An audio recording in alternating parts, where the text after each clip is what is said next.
Tuloy ang buhos ng ulan, ilang araw na. Lumambot ang lupa at nagka-landslide kahit sa gitna ng syudad. Sa Barangay Commonwealth sa Quezon City, 9 ang namatay, kabilang ang mga bata matapos malibing sa guho. Live mula sa Quezon City, may report si Maki Pulido.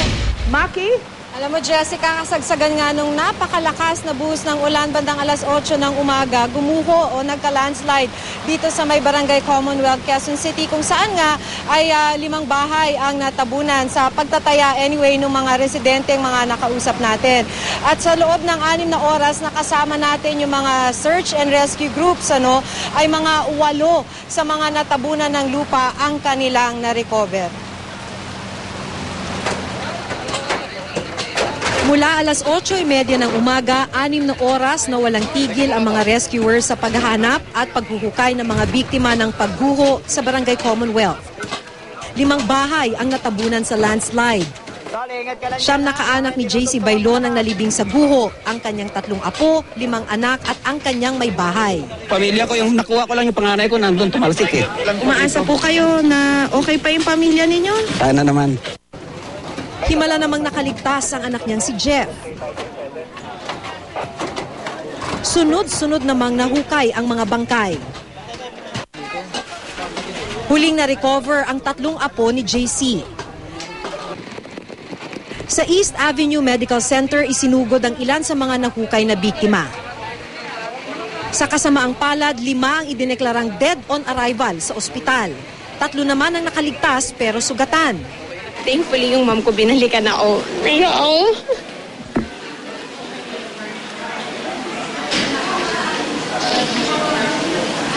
So yun po, yung time na umaano na yung wall, syempre maririnig mo naman po yun, nararamdaman mo naman po yung impact ng bato sa katawan mo. Thankful po kasi kami lang ni mama yung nataganan. So yung baby po kasi namin 5 years old, kasama namin sa bahay. Thankful kasi hindi siya nasama. Ang residenteng si Jonathan Castillo puno ng hinagpis sa pagkasawi ng 2 niyang anak. Nawawala naman ang isa pa niyang anak pati na ang kanyang may bahay. Humihingi rin siya ng tulong para makita ang kanyang mga nawawalang kaanak. Matagal nang itinuturing na danger zone ang lugar na ito. Nagka-landslide na nga rin dito noong 2001. Pero ayon sa mga residente, wala naman daw silang ibang malilipatan.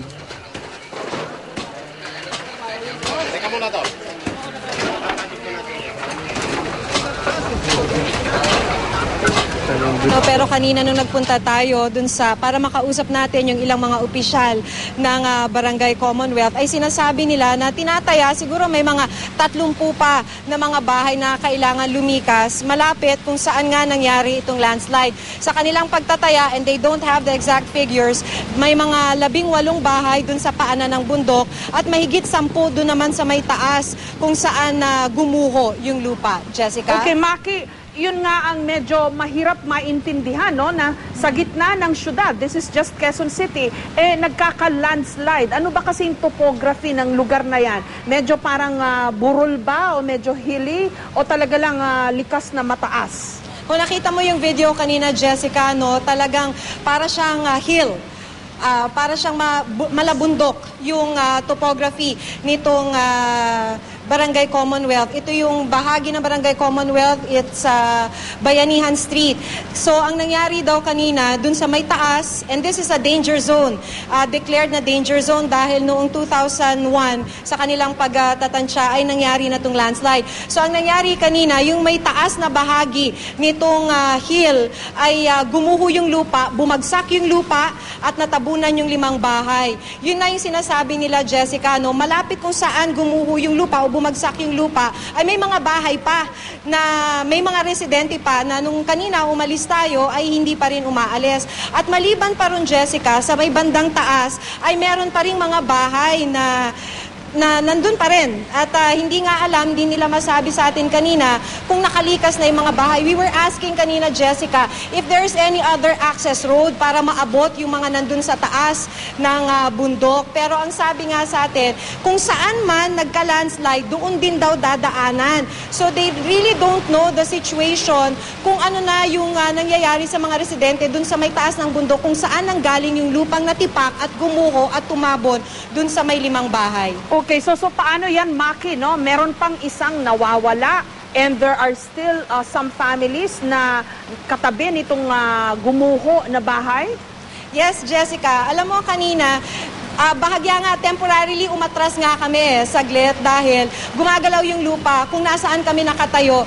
And that is where they were trying to dig up the victims of the landslide. So gumagalaw yung lupa at makikita mo may mga tipak pa rin ng lupa na bumabagsak. But when we left the area kanina, pasadong 4:00 ng hapon, ay talagang may mga residente pa rin nandun. Ngayon, hindi nila masabi kung ilan talaga yung missing.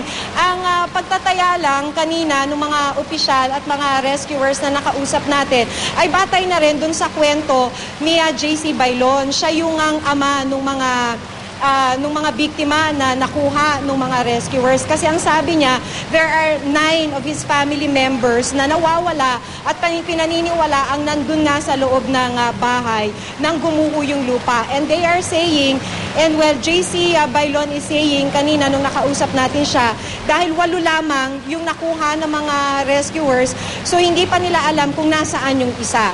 Naku po, ngayong gabi na, pahirapan ngayon ang pag-rescue pa dun sa mga nawawala at pagpapalikas din dun sa mga pamilya na nandiyan pa sa taas ng bulubunduking bahaging yan ng Commonwealth, Quezon City. Maki? Oo nga, Jessica, no?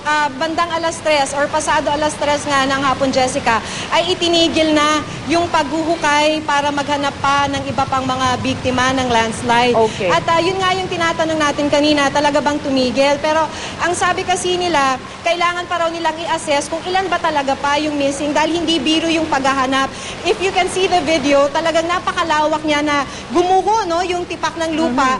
Tapos malawak siya. Itong mga sunod-sunod na nakuha ng mga biktima nitong landslide, magkakatabi kasi yan. Una, kaninang umaga, may nakuha na sila na isang biktima, si Jethro Bailon, anak nga ni JC Bailon, nung itinanong natin siya, nang makausap natin siya.